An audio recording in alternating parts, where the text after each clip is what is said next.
Hello दोस्तों, आज हम बात करेंगे कुछ जनरल टिप्स के बारे में जो लकवे के पेशेंट में न्यूट्रिशन को या ओवरऑल खाने पीने की जो सारी समस्याएं हैं उनको मैनेज करने में मदद करेंगे।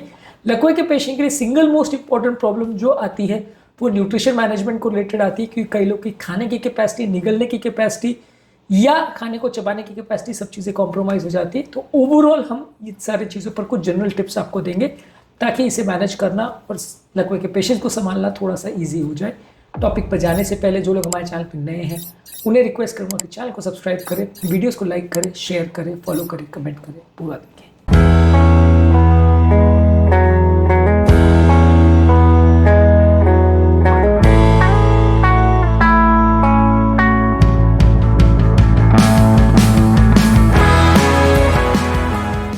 सबसे पहले आपको ये देखने की ज़रूरत है कि लकवे के पेशेंट की खाना खाने की एबिलिटी कैसी है, यानी खाना निगलने की कैपेसिटी कितनी है। हर व्यक्ति की अलग हो सकती है। किसी व्यक्ति की कैपेसिटी बिल्कुल नॉर्मल भी हो सकती है और किसी की इतनी ज़्यादा कॉम्प्रोमाइज़ हो जाए कि वो खाना निगल ही ना पाए और आपको ट्यूब डाल के उसको खिलाना पड़े।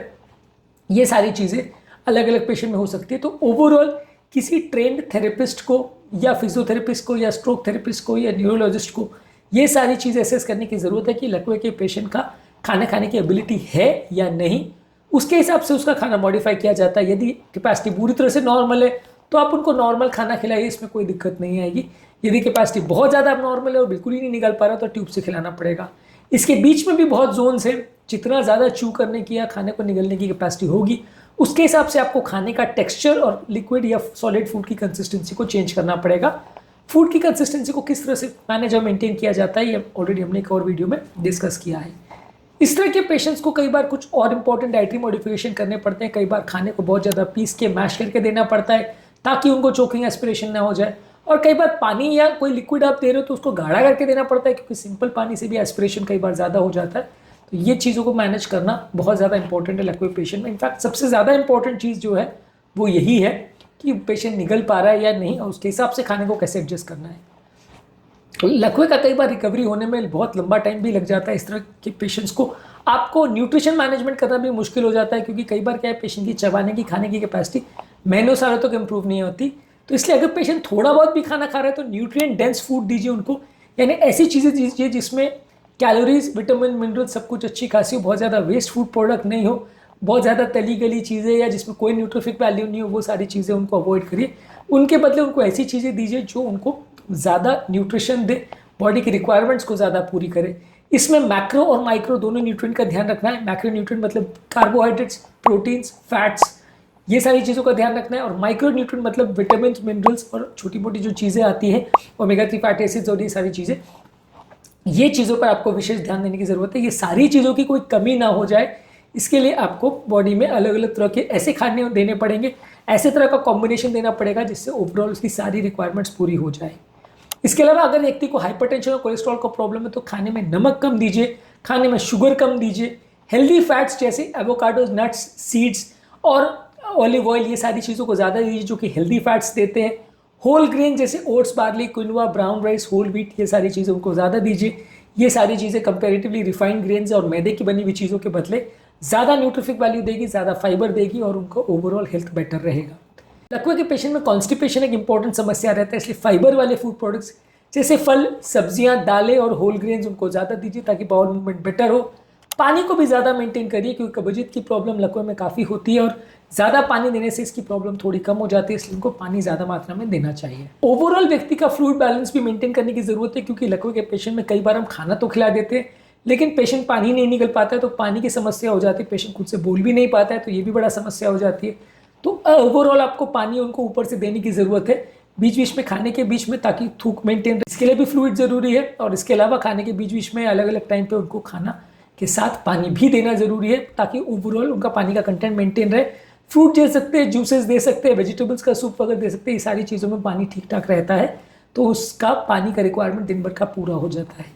इसके अलावा अगर व्यक्ति को शुगर या डायबिटीज़ का प्रॉब्लम है तो आप उनको कार्बोहाइड्रेट्स कम मात्रा में दीजिए, blood sugar levels properly maintain करें, लो ग्लाइसेमिक इंडेक्स वाले फूड दीजिए ताकि शुगर लेवल्स में बार बार फ्लक्चुएशन नहीं हो, उनको हाइपो या हाइपरग्लाइसीमिया बार बार ना हो। इसके अलावा पेशेंट की खाने की, चबाने की कैपेसिटीज़ को देख के उनको छोटी छोटी मात्रा में खाना दीजिए और बार बार खाना दीजिए ताकि उनकी ओवरऑल कैलोरी रिक्वायरमेंट भी मैच हो जाए और उनको बार बार चबाने की मेहनत ना करनी पड़े, क्योंकि कई बार खाने की चबाने की मसल्स वीक हो जाती है तो उनको दिक्कत आने लगती है। इसलिए उनको थोड़ी मात्रा में खाना देंगे तो वो आसानी से खा पाएंगे। ज़्यादा मात्रा में एक बार खाना देंगे तो मुंह की मसल्स थक जाएंगी, वो खाना निगल नहीं पाएंगे और कई बार चोकिंग भी हो सकती है। इसलिए थोड़ी मात्रा में बार बार खाना देना चाहिए उनको, और फूड का टेक्सचर इस तरह से होना चाहिए जिसको वो चबा सकें। अब अगर आपने बहुत सॉलिड फूड दे दिया, उनकी गले की मसल्स वीक है तो वो चबा नहीं पाएंगे, तो इसलिए आपको उनको थोड़ा लिक्विडिफाई करके या प्यूरी बना के उनका खाने को देना पड़ेगा ताकि वो उसको प्रॉपरली चबा पाए या थोड़ा बहुत उसको मैस्टिकेट कर पाए, बहुत ज़्यादा मेहनत ना करनी पड़े। ये सब भी उस बात पर डिपेंड करता है कि व्यक्ति की चबाने की और निगलने की कैपेसिटी कैसी है। इसके अलावा पेशेंट का वेट को रेगुलरली चेक करते रहिए, न्यूट्रिशनल स्टेटस को चेक करते रहिए। यदि वेट कम हो रहा है तो वेट बढ़ाने की मेडिसिन या वेट बढ़ाने की खाने पदार्थ पे फोकस करना पड़ेगा। वेट अगर बढ़ रहा है तो उसको कम करने पर फोकस करना पड़ेगा। इसके अलावा अगर कोई स्पेसिफिक विटामिन मिनरल्स की कोई कमी हो रही है तो उसकी कमी को पूरा करने के लिए अलग से कुछ दवाइयाँ या अलग तरह से न्यूट्रिशनल सप्लीमेंट्स या खाने के पदार्थों में मॉडिफिकेशंस करने पड़ेंगे, तो इसलिए रेगुलरली उन्हें चेक करना आवश्यक। खाने के मामले में पेशेंट ओवरऑल इंडिपेंडेंट रहे, जहाँ तक पॉसिबल है इसका कोशिश करिए। इस तरह के बर्तनों का प्रयोग करिए जिससे वो प्रॉपरली खा पाए, और जहाँ पे उनको असिस्टेंस की ज़रूरत है वहाँ पे ही उनको असिस्टेंस दे। पूरी तरह से व्यक्ति को सारा खाना खुद ही खिलाना भी सही नहीं है और पूरी तरह से उसको खुद के भरोसे छोड़ देना और ज़रा भी मदद नहीं करना, दोनों सही नहीं है। जितनी व्यक्ति की कैपेसिटी हो उसके हिसाब से उसको असिस्टेंस दीजिए। जो व्यक्ति को लकवा माइनर है और थोड़ी सी प्रॉब्लम है उनको ज़्यादा हेल्प की ज़रूरत नहीं है, जो व्यक्ति को ज़्यादा हेल्प की ज़रूरत है उसको हेल्प ज़्यादा करिए। इस हिसाब से आप एडजस्ट कर सकते हो और धीरे धीरे करके जो आप हेल्प कर रहे हैं वो कम करते जाइए ताकि व्यक्ति इंडिपेंडेंट हो पाए और धीरे धीरे करके खुद से खाना या खुद से अपने फूड को मैनेज करना वो सीख जाए। तो इसके लिए आपको प्रयास करना ज़रूरी है। ज़्यादातर आपको कोशिश ये करनी है कि जो आप खाना पेशेंट को खिला रहे हो वो एक काम और क्वाइट एनवायरनमेंट में हो, बहुत ज़्यादा शोर शराबा नहीं हो, बहुत ज़्यादा पेशेंट के लिए चिल्ला चिल्ली वहाँ पे ना हो ताकि पेशेंट का ध्यान डाइवर्ट नहीं हो, बहुत ज़्यादा म्यूजिक या बहुत ज़्यादा टीवी भी नहीं चलना चाहिए। पेशेंट कंफर्टेबली सीटेड होना चाहिए और प्रॉपर उसका पोस्चरिंग होना चाहिए। 90 डिग्रीज पर बैठा के पेशेंट को खिलाना है, उसको लेटा के खाना नहीं खिलाना है, और खाना खाने के बाद भी आधा घंटा उसको बैठा के रखना है ताकि खाना ग्रेविटी के वजह से पेट में चला जाए और वापस मुंह को ना आए।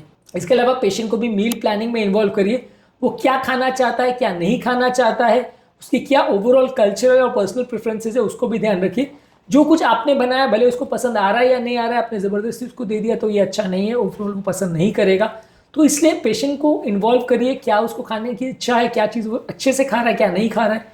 ये सारी चीज़ों में पेशेंट को भी ध्यान रखने की ज़रूरत है और आपको भी उसको थोड़ा इंडिपेंडेंस देने की ज़रूरत है ताकि उसको बहुत ज़्यादा बर्डन जैसा नहीं लगे और बहुत ज़्यादा डिप्रेस नहीं हो जाए, उसकी मन की इच्छा भी पूरी हो। जहाँ तक पॉसिबल है कोशिश करिए ऐसी चीज़ें खिलाने की जो पेशेंट को पसंद है, क्योंकि इस तरह के पेशेंट की अक्सर भूख मर जाती है तो वो खाना खाना कम कर देते, बंद कर देते हैं, जिससे न्यूट्रिशनल प्रॉब्लम्स होती है। तो उनको अपने मन का ही खाना ज़्यादा खिलाए तो अच्छा है, पर मन का खाना खिलाने का ये मतलब नहीं है कि आप उनको तले गली समोसे कचौरी को मैश करके खिलाना चालू कर दें।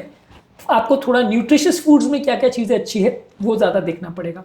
इसके अलावा भी जो भी चीज़ों में आपको हेल्प की ज़रूरत है, एक प्रोफेशनल डाइटिशियन और प्रोफेशनल ट्रेंड फिजियोथेरेपिस्ट का हेल्प लीजिए। वो आपको खाने के खिलाने की प्रोसेस, खाने की चॉइस और कैसे फूड्स को डिसाइड करना है, मैनेज करना है, ये सारी चीज़ों के बारे में थोड़ा हेल्प करेंगे तो इससे आपका खाना मैनेजमेंट थोड़ा ईजी हो जाएगा। प्रोफेशनल सपोर्ट से कई बार बेटर मदद मिलती है और आप जैसा खुद मैनेज कर पाओगे उससे थोड़ा बेटर वे में मैनेज कर सकते हो। कई लोग की अगर भूख मर जाती है तो उनको छोटे छोटे मात्रा में थोड़े स्नैक्स देते रहिए ताकि उनकी भूख मेंटेन रहे, और खाना को ज़्यादा कलरफुल या ज़्यादा फ्लेवरफुल बनाइए ताकि पेशेंट का खाने का इच्छा, उसकी एपेटाइट बढ़े। कई बार क्या होता है कि खाना इतना ज़्यादा ब्लैंड होता है, पीस वगैरह के देते तो उसको खाने की इच्छा ही नहीं होती, वो खाना ही नहीं खाता है। और ज़्यादातर पेशेंट्स भी इस पर ध्यान नहीं देते, रिलेटिव्स भी ध्यान नहीं देते, तो धीरे धीरे न्यूट्रिशन कॉम्प्रोमाइज़ हो जाता है। उनको ज़्यादा खाने को टेस्टी या अपीयरेंस वाइज या स्मेल वाइज खाना इतना ज़्यादा अपीलिंग हो कि उनको खाने की इच्छा हो, इसको हमें स्टिमुलेट करना है। क्योंकि ज़्यादातर लकवे के पेशेंट में जो है उनकी भूख कम ही हो जाती है और बाद में फिर न्यूट्रिशन उनके लिए एक प्रॉब्लम बन जाता है। पेशेंट को थोड़ा बहुत लाइट एक्सरसाइज करने के लिए भी इंकरेज करना है, इससे भी उनकी एपेटाइट इंप्रूव होती है और ओवरऑल हेल्थ इंप्रूव होता है। इसके अलावा जो आप पेशेंट्स को दवाइयाँ दे रहे हैं उसके और खाने का क्या रिलेशन है उसका भी ध्यान रखिए। कई दवाइयाँ ऐसी है जो खाने के साथ प्रॉपर नहीं ऑब्जॉर्ब होती, कई ऐसी है जो खाने के साथ बेटर ऑब्जॉर्ब होती है। तो खाने के साथ उस दवाई का क्या कोरिलेशन होना चाहिए इसको भी ध्यान रखिए। कई दवाइयों का इंट्रैक्शन भी हो सकता है खाने के साथ, तो वो सब चीज़ों का भी ध्यान दीजिए। नहीं तो क्या होता है कि आप उसको बिना सोचे समझे खाना और दवाइयाँ साथ में दे देते हैं और फिर दवाइयाँ अंदर ऑब्जॉर्ब ही नहीं हो पाती, तो इसमें भी प्रॉब्लम होती है। तो ये सारी चीज़ों का हमें विशेष ध्यान रखने की ज़रूरत है। तो आज के टॉपिक में हमने बात करी कि लकवे के पेशेंट्स में फूड या न्यूट्रिशन संबंधित क्या इंपॉर्टेंट यूजफुल डाइटरी टिप्स हैं। उम्मीद करूंगा कि आज के टॉपिक में कुछ नया जानने को मिला होगा। लकवे के पेशेंट्स के खाने के टिप्स पर फूड चॉइसेस पर, फिंगर फूड्स पर, ये सब चीज़ों पर हमने बहुत सारे वीडियोस किए। इन सबको ज़रूर चेकआउट करें, आपको काफ़ी कुछ नया जानने को मिलेगा। टॉपिक एंड करने से पहले जो लोग हमारे चैनल पर नए हैं उन्हें रिक्वेस्ट करूँगा कि चैनल को सब्सक्राइब करें, वीडियोज़ को लाइक करें, शेयर करें, फॉलो करें, कमेंट करें, पूरा देखें। Thank you.